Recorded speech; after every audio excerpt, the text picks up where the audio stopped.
Assalamualaikum warahmatullahi wabarakatuh. Saya Ismil ini dari kelas C2. Di sini saya akan menjelaskan sedikit tentang uji Mann-Whitney test di SPSS. Sebelumnya saya akan menjelaskan tentang apa itu uji Mann-Whitney test.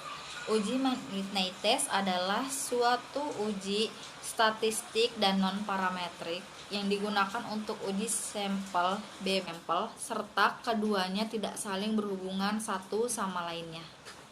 Contohnya, apakah terdapat hasil check up kadar gula darah normal pada orang yang berpuasa dan tidak berpuasa. Kita lanjut ke uji SPSS. Pertama-tama kita buka SPSS.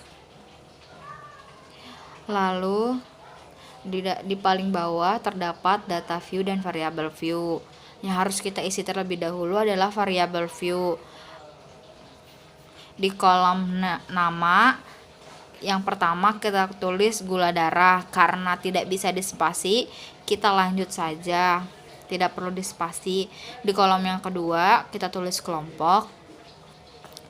Setelah itu di desimal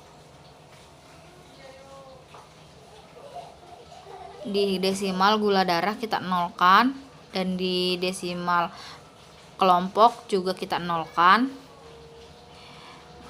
Di label gula darah kita tulis kadar gula darah. Kalau di kelompok tidak perlu. Lalu di value di kelompok kita buat di value-nya kita tulis 1.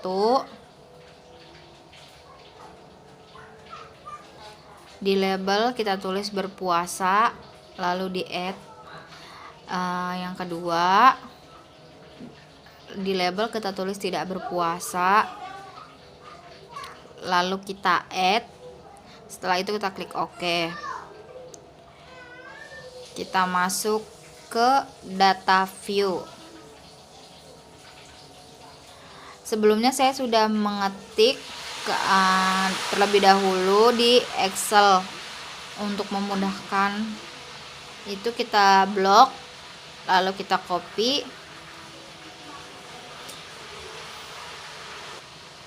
kita paste ke data view.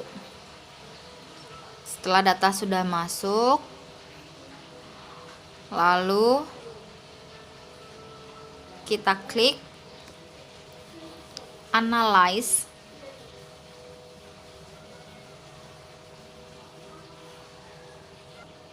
Kita klik analyze. Kita cari non-parametric test.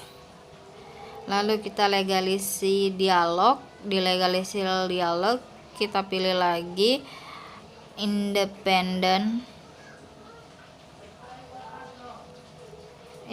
sample. Nah, kita muncul kolom, lalu di tes variable list kita masukkan gula darah. Di grouping variabel kita masukkan kelompok, lalu kita checklist Mann-Whitney.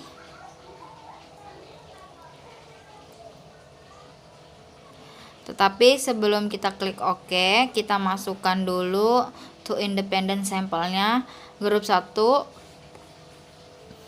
kita tulis 1, grup 2 kita tulis 2, lalu continue.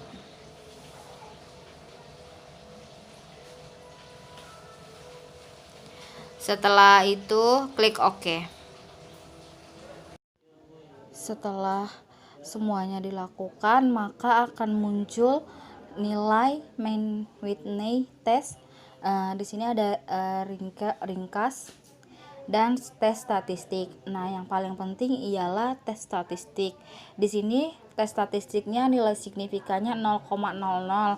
Berarti jika nilai signifikan kurang dari 0,05 maka hipotesis diterima. Jika nilai signifikannya lebih dari 0,05 maka nilai signifikannya ditolak. Jadi hipotesisnya adalah ada perbedaan hasil antara kadar gula darah yang berpuasa dan tidak berpuasa. Jadi pengambilan keputusan berdasarkan output tes statistik diketahui bahwa nilai signifikan to tell sebesar 0,00 atau lebih kecil dari 0,05,